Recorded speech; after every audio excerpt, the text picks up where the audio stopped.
into the Internet of Things, right? So the Internet of Things. Can you explain that to people who may not know what that even is on a basic level? That one's always been tougher for me to So, explain. as far as I understand, all right, I'll cut you off there. As far as I understand, the Internet of Things. Let me bring Moses back here. Boop. The Internet of Things is what you were just saying, whereas all your devices, all your appliances are these smart devices, right?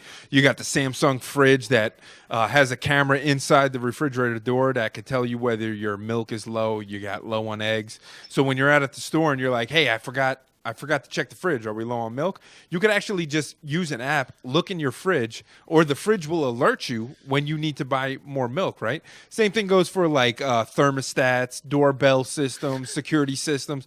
The Internet of Things is exactly what you just stated, which is the communication And of things. It's not that is why the IOTA Tangle has no transaction fees, because it allows for the free exchange of information between devices. Yeah. Nexus eventually will have no transaction fees. We're going back to crypto? Is this crypto in chat? We've been mostly on the chat portion of the show. Very little on the crypto portion. Crypto and ADD is the new name, the new working title. Listen, I think it's relative because we're moving in this direction with cryptocurrency. That's what is happening. It blew my mind when Nexus announced that, Singularity Net and, that partnership and this. I was already researching that Sophia thing because that's scary shit. I mean, that's moving towards AI. And like Doc had said, we move quicker. If you look 5 years ago compared to now, where the hell did Heise go? Did he fall over? No, he went away. What are you doing, dude? You ate another egg roll, didn't you? It's the Moses show now. No. So, I'll be right back. All right, the past 5 years, look at how quick things are moving. That means they're going to exponentially move quicker in the next 5 years. I mean, at what point? Hi, so we living in a simulation? It depends on what you mean. Do you mean a technocratic simulation or Did you see when are we? Elon Musk had said, if technology is going to continue moving this way, it has to, right? At some point, we will be able to create. Look at your video games now compared to 10 years ago, compared to 20 years ago, compared to a year ago, right? Have you screwed around with VR? Oh, well, VR's come a long way. Well, yeah. Well, at what point will we create a virtual reality that's indistinguishable from the reality that we express or that we exist in? And if that's the case, the odds are that this technology has already existed on an infinite timeline from what we can understand. That would mean the chances are that this is a simulation, in whatever way you want to look at that term. You think about it like this. We are constantly trying to acquire godlike powers. We are always trying to create, and we want to, extend life. We want to, know all these things that we're constantly striving for that. So we're trying to be God. We're trying to create. And we're going to do it. I mean, we're going to continue moving, right? Unless we destroy ourselves. So doesn't that mean that most likely this has already happened before and we are playing out a simulation that somebody else created? It's theoretically possible. But like I said, there's two ways of looking at it, in my opinion. The way that you described it, like in a technocratic sense, or, if we believe in, I know you do and I do, if you believe in God, then we are kind of the simulation of God's creation. Right. You know what I mean? That's what I'm getting at. I mean, because what it seems like to me is with Marxism, right, and this move, one of the pillars was to remove religion, remove God, because then you can remove self-worth. If you're just floating on a random ball floating. I think that has a lot to do with the shootings, by the way. Wow. Not necessarily God. There's a vacuum that gets created when you take God out of our psyche. You know what I mean? Like I think a lot of these Enlightenment thinkers kind of had this idea that if we just abandoned the concept of God, that we're going to magically become like rational thinkers, but we're still human beings. We're still flawed. We still have base urges and all of that stuff. And it's our self-awareness and our acknowledgement that we are flawed that allows us to resist those things. But if you take away the value systems that kind of act as that barrier, you could open the floodgates to some of the darkest, most depraved parts of the human existence that we all have the capacity to inside of us. Now, why do you think that was a pillar of, why is that the first step in Marxism? And then why do we see that in the agenda rolled out in our indoctrination process? I mean, science, the way because something has to. Humans have a tendency to want to be a part of something bigger than ourselves. That's why we organize. That's why we're social. We want to create bonds and become a node of a bigger network. You know what I mean? And when you take away God, that doesn't just go away. You know what I mean? So that vacuum is created to, something has to replace God in our psyche. The state, the collective, whatever it might be, and they get to be, once that happens, they get to be the ones that play God. They get to be the ones that make the choices, and they have the collective's interest at heart, of course. So, you know, that kind of replaces the concept of God. But like you said, there's also the value system of what does it do of how we look at ourselves fundamentally. I mean, I think a lot of people kind of just brush this stuff away and say, oh, well, you know, I'm atheistic, so I don't think about God, and they might. But I think it's subconscious. What I'm saying, my point with this is that there seems to be a change in the approach with the indoctrination. Like, you see science going to have to admit creationism at a certain level. That's why, because the more and more they look at a subatomic level, they're seeing design.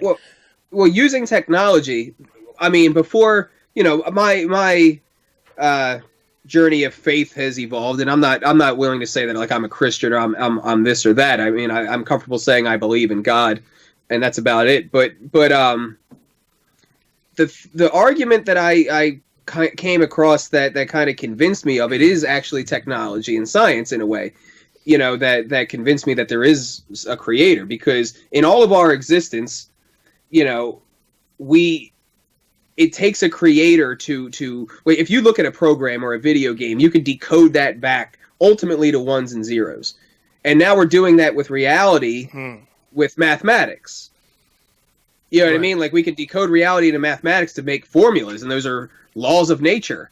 You know what I mean? And stuff like that. Well, it's kind of like a self-fulfilling thing then. If it was encoded and we could decode it, it was probably encoded to begin with, right? Like, how did that happen? So they're moving towards an acceptance of this philosophy, and they're just calling it, you know, simulation theory. And your biggest thing, or holographic universe theory. Yeah.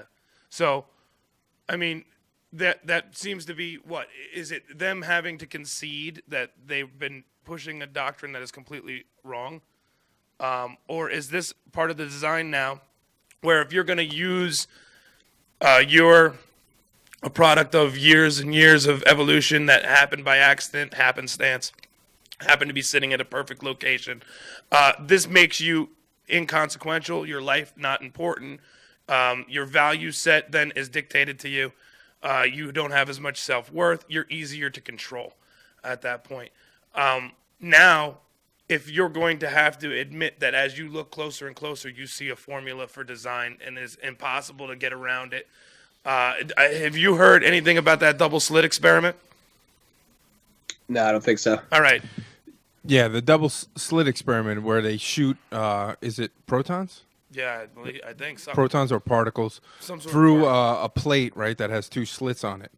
And when nobody is observing the other side of the plate, the particles wind changes up, reality. Yeah, the particles wind up being one on top of the other, right? Is that correct, or is it the opposite? No, where they're sporadic. Wherever you observe is where it goes through. So it seems as though it's going, one particle, it can exist in two places at the same time, but it's only existing wherever you choose to observe it. Well, the act of observation itself changes it. the reality of the direction of that particle and where it where it lives, right? Yeah. In perception. And what I find interesting about it is when you compare really it fucks with the whole if a tree falls in the forest and nobody hears it, did it happen thing. Absolutely. That's But the it whole also thing. fucks with the other thing that Moses has been telling me, where it's like when you look at Grand Theft Auto, right? When you're playing Grand Theft Auto online, you know, there's only so much computing power to kind of show you the world of Grand Theft Auto that is like within a 1 block radius, right? The only what you could visually see. And when you turn the corner, it kind of builds what's going on there, right?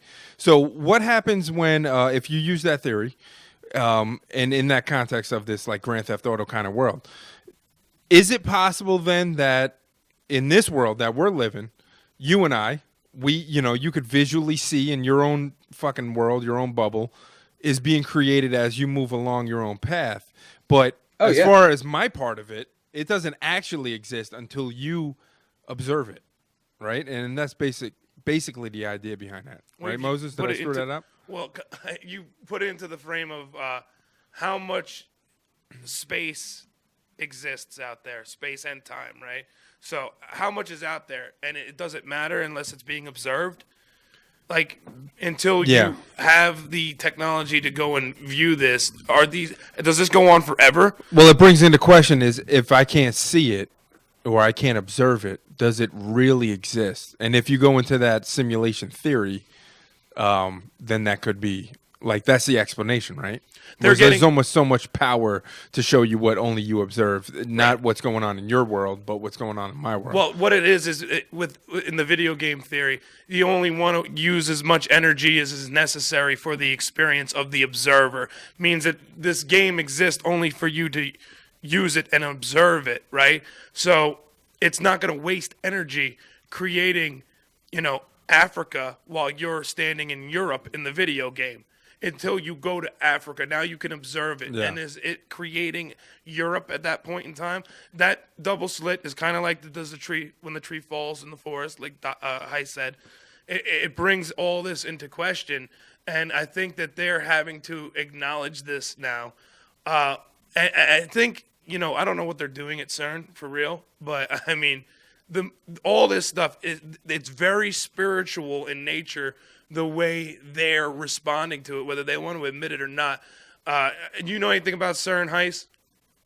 Little bit. I just for full disclosure for the audience, I'm way out of my depth on these topics. So like, I think we're just spitballing. This is as a philosophy. group yeah, here, I just wanted you know? to throw it out there. Yeah, no problem. I mean, to your point, Moses. Go ahead. I had a follow-up point, but I think I'm forgetting it as we speak. It's that only use enough power that is necessary. As the understanding of this theory grows, right, and as technology grows, then is there a need for more power, right? So, like, all right, let me try to put this in a way that's understandable for even myself. To what you just said, only enough of the game is created to keep you involved, right? To keep you believing that the simulation is real. That's basically what you're saying, right? Like all this exists really to be observed.